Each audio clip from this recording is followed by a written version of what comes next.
रात गहरी होने के बाद ससुर जी ने मेरे कमरे का दरवाजा खटखटाया और मुझसे बोले, बहू, मैं बाथरूम में गिर गया था और मेरी कमर में बहुत दर्द हो रहा है। अगर तुम थोड़ी मालिश कर देती तो शायद मुझे थोड़ा आराम मिल जाता। मैंने उन्हें अपने बिस्तर पर लिटा लिया और धीरे धीरे उनकी कमर की मालिश करने लगी।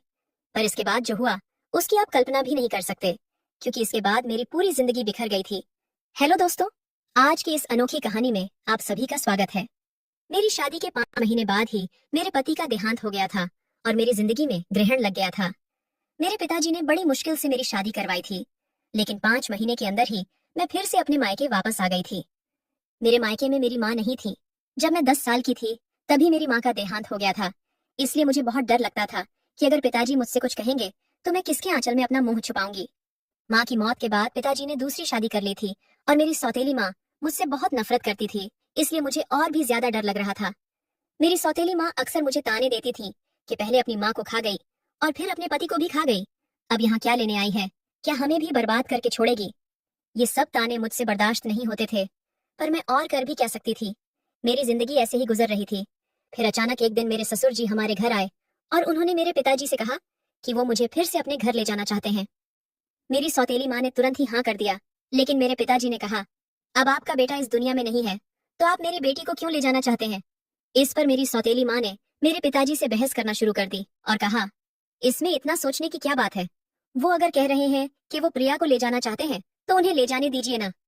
आपको इतनी तकलीफ क्यों हो रही है? और वैसे भी प्रिया उनके घर की बहू है, उनके बेटे की मौत हो गई है तो क्या हुआ, वो अपने ससुराल तो जा ही सकती है ना। माँ के इस झगड़े के बाद पिताजी ने कहा, अगर मेरी बेटी वहाँ खुश रहेगी तो मुझे कोई दिक्कत नहीं है। प्रिया अगर जाना चाहती है तो आप उसे जरूर ले जा सकते हैं।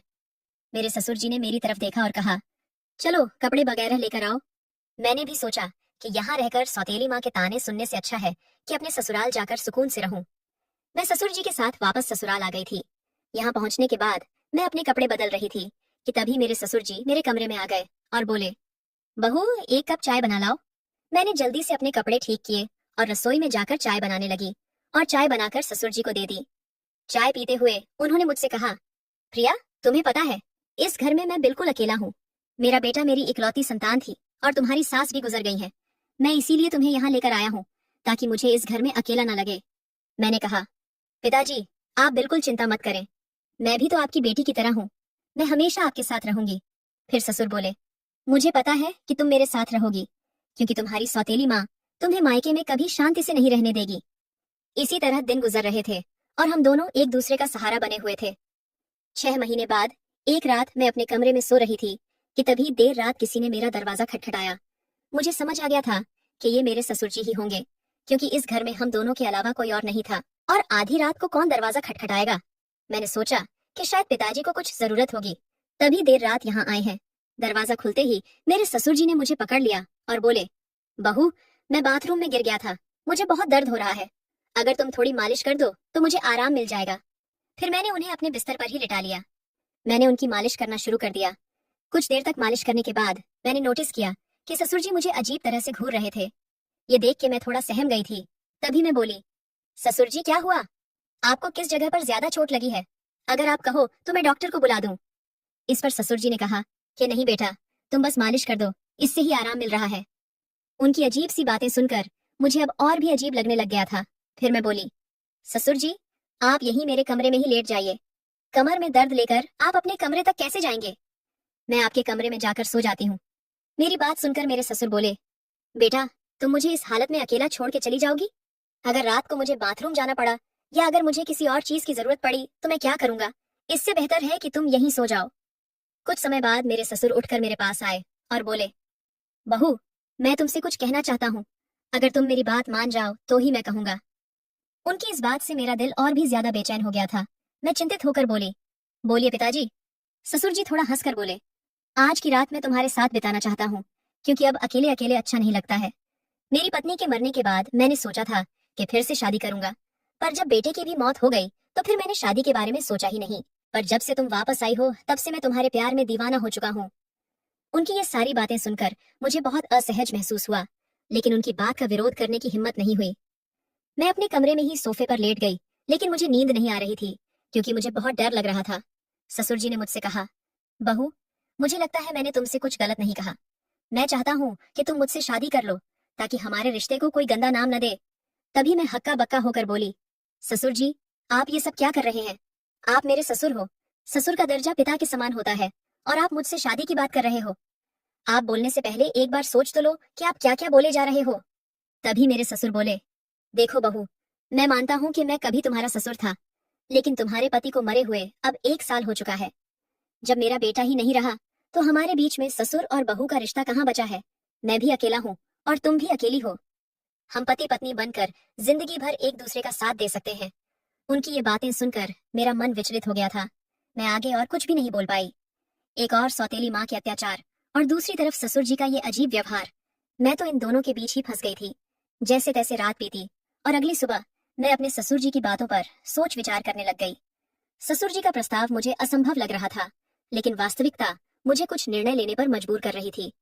फिर मुझे ख्याल आया कि मैं अपने पिताजी से जाकर बात करती हूँ, लेकिन ये सब बातें अपने खुद के पापा से करने की हिम्मत मुझ में नहीं हुई, क्योंकि मुझे पता था कि पिताजी से बात करने के बाद मेरी जिंदगी में और भी नई समस्याएं आ सकती हैं। इसलिए मैं उनके पास नहीं गई। एक दिन ऐसे ही शाम को फिर से मेरे ससुर जी ने मुझसे कहा, बहू, मैंने तुमसे कुछ गलत नहीं चाहा। मैं बस इतना चाहता हूँ कि तुम हम दोनों के सूने जीवन में खुशियां भर दो। मैं अकेले नहीं रह सकता और तुम भी कब तक अकेले रहोगी? तुम्हें भी तो पति की जरूरत सताती होगी। ससुर जी के मुंह से फिर से ये सब बातें सुनकर मैं तो अंदर से कांपने लगी थी और आगे कुछ बोल ही नहीं पाई। समय धीरे धीरे बीतता चला जा रहा था और ऐसे ही धीरे धीरे मेरे और ससुर जी के बीच एक अजीब सा संबंध बनता चला जा रहा था। पति की मौत के बाद मैंने सोचा था कि अब मैं इस दुनिया में बिल्कुल अकेली हो गई हूँ, लेकिन मेरे ससुर जी ने मेरे प्रति जो भावनाएं जाहिर की थी, उन्होंने मेरे जीवन को एक नई दिशा में मोड़ दिया। उनके शब्दों ने मुझे भीतर तक झकझोर कर रख दिया था। जब भी मैं सोने जाती थी तो उनकी कही हुई बातें मुझे परेशान करती थीं।